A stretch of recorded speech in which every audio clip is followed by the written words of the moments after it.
Hi friends, welcome to my channel. ఇప్పుడు నేను చదివి వినిపించబే చందమామ కథ పేరు దాతృత్వం. చాలా కాలం క్రితం అక్షయపురంలో ధర్మపాలుడు అనే ధనికుడు ఉండేవాడు. ఆయన భార్య సులక్షణ. వారిద్దరూ ధర్మబుద్ధి కలవారు. వారికి ఉసిరిక చెట్టును పూజించే ఆచారం ఉండేది. వ్యాపారంలో అనేక లక్షలు గడించిన ధర్మపాలుడు రోజు ఒక పేదవాడికి బంగారు ఉసిరికాయ దానం చేయకుండా భోజనం చేసేవాడు కాదు. అందుచేత ఆయన కీర్తి చాలా దూరం వ్యాపించింది. ఈ దంపతులకు 5 కొడుకులు. పెద్ద కొడుకుకు వివాహం చేశారు.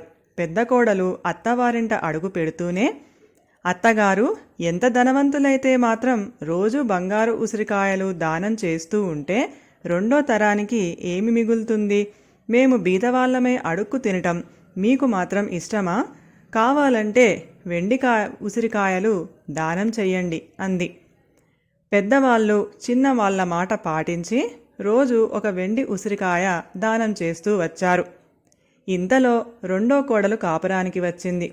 ఆమె తన అత్తగారితో, మీరు రోజు వెండి ఉసిరికాయ దానం చేస్తే మా పిల్లలకు ఏమి మిగులుతుంది? కావాలంటే మీరు రాగి ఉసిరికాయ ఒకటి దానం చేస్తూ ఉండండి అంది. ఆమె మాట కూడా పాటించి రోజు రాగి ఉసిరికాయలను వృద్ధ దంపతులు దానం చేస్తూ వచ్చారు. దీనితో వారికి పూర్వం ఉండిన కీర్తి ప్రతిష్టలు చాలా వరకు నశించాయి. తర్వాత మూడో కోడలు వచ్చి రాగి ఉసిరికాయలు దానం ఇవ్వవద్దని ఇనుము ఉసిరికాయలు ఇవ్వమని అన్నది. నాలుగో కోడలు వచ్చి పిండితో చేసిన ఉసిరికాయలు దానం చేస్తే చాలునన్నది. ఐదో కోడలు కాపురానికి వస్తూనే అది కూడా వద్దంది. తమ కొడుకులతోనూ కోడళ్లతోనూ ఉంటే తమ దాతృత్వం సాగదని గ్రహించి ధర్మపాలుడు సులక్షణ తీర్థయాత్రలు చేసే నెపం మీద కొంత డబ్బు తీసుకొని ఇంటి నుంచి బయలుదేరి సరయూ నది తీరాన గల ఒక ఉసిరిక వనం కొని అందులోనే నివసించసాగారు.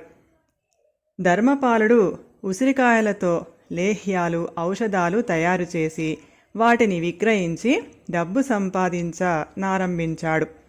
వ్యాపారంలో ఆయనకు బాగా కలిసి వచ్చింది.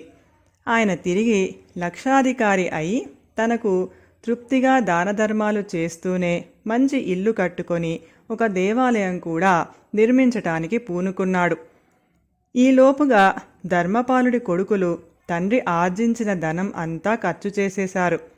వారికి సంపాదించే మార్గం తెలియదు గనక ఉన్నదంతా త్వరలోనే పోయి వారికి పూట గడవని పరిస్థితి వచ్చింది. వాళ్ళు ఉన్న ఊరు వదిలిపెట్టి కూలీ చేసుకునే ఉద్దేశంతో ఊళ్ళ వెంబడి తిరగసాగారు. ఇంతలో వారికి సరయూ నది తీరాన గొప్ప దేవాలయం కట్టుతున్నారని తెలిసింది. ఆ ఆలయాన్ని కట్టిస్తున్నది ధర్మపాలుడేనన్న సంగతి వారికి తెలియదు. ధర్మపాలుడి కొడుకులు కోడన్లు అక్కడికి చేరి మిగతా కూలీలందరితో పాటు కూలీ పనులు చెయ్యసాగారు. దేవాలయం కట్టించే పుణ్యాత్ముడు భార్య పేదసాదలకు దానధర్మాలు చేస్తున్న సంగతి విని ధర్మపాలుడి కోడన్లు 5 ధర్మపాలుడి ఇంటికి వెళ్లారు. సులక్షణ వారిని కిటికీలో నుంచి చూసి తన కోడళ్లలాగున్నారని తోచి వారి పేర్లు, వారు వచ్చిన పని తెలుసుకుని రమ్మని దాసీదాన్ని పంపింది. దాసీది తిరిగి వచ్చి చెప్పిన సమాధానాన్ని బట్టి ఆమె ఊహ నిజమైంది. తన కొడుకులు కోడన్లు ఇలాంటి హీనస్థితికి ఎలా వచ్చారో ఆమె ఊహించలేకపోయింది. కానీ తన కోడన్లకు సరియైన గుణపాఠం నేర్పటానికి ఇది మంచి అవకాశం అని ఆమె అనుకుంది. ఆమె తన పెట్టె అడుగు నుంచి ఒక వెండి ఉసిరికాయ, ఒక రాగి ఉసిరికాయ, ఒక ఇనుము ఉసిరికాయ తీసి పిండితో ఒక ఉసిరికాయ చేసి వాటన్నింటినీ తీసుకొని బయటికి వచ్చింది. కోడళ్ళు తమ అత్తను గుర్తించనే లేదు. ఆమె పెద్ద కోడలికి వెండి ఉసిరికాయ, రెండో కోడలికి రాగిది, మూడో కోడలికి ఇనుముది, నాలుగో కోడలికి పిండిది ఇచ్చి 5వ కోడలితో, అమ్మా నీకు ఇవ్వటానికి ఏమీ లేదు అంది.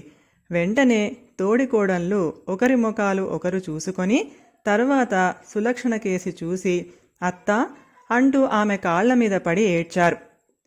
సులక్షణ వారి వద్ద అందర్నీ ఎత్తి కౌగిలించుకొని వారికి పట్టిన దుర్దశకు విచారించింది. తరువాత ధర్మపాలుడు తన కొడుకులను కూడా పిలిపించి వాళ్లకు చక్కగా స్నానాలు చేయించి బట్టలు పెట్టి తన దగ్గరే ఉంచుకున్నాడు. వాళ్ళు మంచి గుణపాఠం నేర్చుకొని తాము కూడా శ్రమపడి ఆర్జిస్తూ దాన ధర్మాలు చేస్తూ సుఖంగా జీవించారు. కథ సమాప్తం. ఈ కథ గనుక మీకు నచ్చినట్లయితే ప్లీజ్ లైక్ చేయండి, షేర్ చేయండి. మరిన్ని మంచి మంచి కథల కోసం మా ఛానల్ని సబ్స్క్రైబ్ చేసుకోండి. Thank you.